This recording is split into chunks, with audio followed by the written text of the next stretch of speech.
Καλησπέρα φιλαράκια μου, τι κάνετε? Εγώ ανοίγω αυτή την κάμερα για να σας πω ένα μεγάλο ευχαριστώ για το βίντεο μου και για τις πάρα πολλές προβολές που έχει το βίντεο μου για την ιστορία της ζωής μου. Το θέμα είναι ότι έχω πει πολύ λίγα πράγματα σε αυτό το βίντεο. Έχω μια φίλη που με λέει αγωνίστρια, μαχήτρια. Δεν νιώθω ότι είμαι. Θεωρώ ότι όλες αυτές οι δυσκολίες που έχω περάσει στη ζωή μου με έχουν κάνει πιο δυνατό άνθρωπο και με όλα αυτά προσπαθώ να στηρίξω τώρα πια και το γιο μου. Να τον κάνω δυνατό άνθρωπο, να μην βάλει στην ψυχούλα του, όπως έχω κάνει και εγώ, το bullying που έχω φάει στα παιδικά μου χρόνια.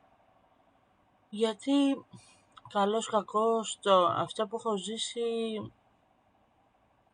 είναι ένα μεγάλο αγκάθι στη ζωή μου. Θα σας πω επιγραμματικά κάποια πράγματα. Όταν γεννήθηκα, μάλλον από τότε που γεννήθηκα, δηλαδή από λίγους μήνες μετά τη γέννησή μου, περίπου 8 μηνών, ξεκίνησα τα χειρουργεία για την αποκατάσταση των χεριών μου. Ήταν μια πάθηση που όσα χρόνια ζω, το υποψιαζόμουν ότι ήταν κληρονομική, αλλά ποτέ δεν μου το είπανε οι γονείς μου. Ο πατέρας μου τώρα πια δεν είναι εν ζωή για να τον ρωτήσω πώς και από τι προήλθε αυτή η πάθηση.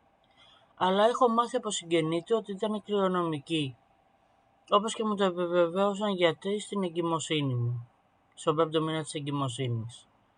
Απλά δεν είχα τα λεφτά για να κάνω τις γονιδιακές εξετάσεις που χρειαζόταν για να δούμε από ποιο γονίδιο και τι και πώς προήλθε. Τέλος πάντων, έχω κάνει 19 χειρουργία για την αποκατάσταση των χεριών μου. Όλα αυτά ήταν επώδυνα για μένα. Πιστεύω το καταλαβαίνετε. Κάποια στιγμή στη ζωή μου γνώρισα τον πρώην άντρα μου, ο οποίος ενώ έλεγε ότι με αγαπάει, ότι με στηρίζει, το μόνο που έκανε ήταν από αυτό να εισπράξω κέρατο, πολλά χρέη και πολύ ξύλο. Κάτι το οποίο πολλοί δεν το γνωρίζουν. Με εγκατέλειψε μετά από 3 προσπάθειες σωματικής. Από ό,τι έμαθα εκείνη την περίοδο είχε άλλη και όταν γύρισα πια στο νησί που το έμαθα δεν το δέχτηκε ποτέ και έφαγα ξύλο και με εγκατέλειψε.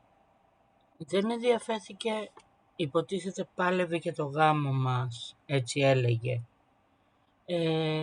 Και δεν ενδιαφέρθηκε ούτε για το 17 που έζησα ένα μεγάλο σεισμοστιγκό, ούτε για το 19 όταν έφυγε ο πατέρας μου να είναι δίπλα μου. Αλλά ευτυχώς κάποια στιγμή ξύπνησα και κατέθεσα αίτηση διαζυγίου. Αλλά ευτυχώς ο καλός Θεούλης μου στείλε τον τωρινό μου άντρα,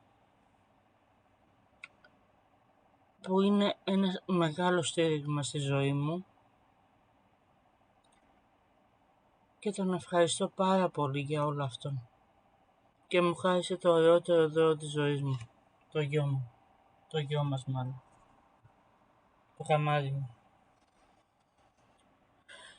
Έχω περάσει πάρα πολλά στη ζωή μου και προσπαθώ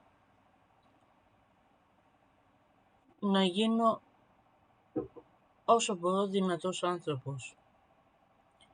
Γι' αυτό το έχω ρίξει και στις δημιουργίες μου, στα γύψινά μου, στα κεριά, στα σαπούνια, γιατί είναι ένα κομμάτι που με γεμίζει πάρα πολύ, το να νιώθω δημιουργική. Γιατί καλώς κακώς το άτομο που με μεγάλωσε δεν με αποδέχτηκε ποτέ. Έλεγε συνέχεια ότι είμαι ένα άχρηστο, ένα ανάπηρο. Και ξέρετε κάτι, τα πρώτα χρόνια της ζωής μου, για πολλά χρόνια μάλλον στη ζωή μου, όσο ζούσα, το είχα πιστέψει. Και αυτό είναι πολύ άσχημο. Γι' αυτό πιστεύω καμιά μανούλα να μην το κάνει αυτό το πράγμα στο παιδί της. Είναι πολύ άσχημο. Δηλαδή δεν μπορούμε τα βιώματα που έχουμε ζήσει εμείς να τα βγάζουμε στα παιδιά μας. Πιστεύω να μην σας μάβεσα με αυτό το βίντεο. Απλά δεν ξέρω, ένιωσα την ανάγκη να τα πω. Μπορεί κάποιοι να μου πούν ότι κλαίγομαι, δεν είναι κλάμα. Είναι εμπειρίες ζωής και καλό είναι να τα ακούνε και οι νεότερες γενιές για να μην την πατήσουν σαν και εμάς. Σας ευχαριστώ πάρα πολύ για τη στήριξη, για την αγάπη σας και σας περιμένω από κάτω στα σχόλια. Φιλάκια πολλά.